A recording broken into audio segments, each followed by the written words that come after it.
In this video, you will learn how to merge two tables in Microsoft Word vertically. To begin, access the properties of the first table. Right-click on the first table and select Table Properties from the context menu. Once you're in the Table Properties dialog box, navigate to the Text Wrapping section. Here, make sure to select None. This setting allows for a seamless merge without any text wrapping issues. After selecting None, click OK to apply these settings.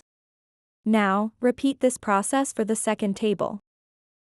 Right-click on it, go back to Table Properties, and once again set Text Wrapping to None. Click OK after making this adjustment as well. With both tables configured correctly, it's time to move the second table over to align with the first one. Start by clicking on the small square at one corner of the second table until you see arrows appear. Now click and hold your mouse button down. While holding it, drag your cursor upward. As you drag, keep an eye out for those dotted lines that indicate where your table will be placed. Align the top border of your second table with the bottom border of your first table precisely. Aligned perfectly, release your mouse click. And just like that, you've merged two tables vertically.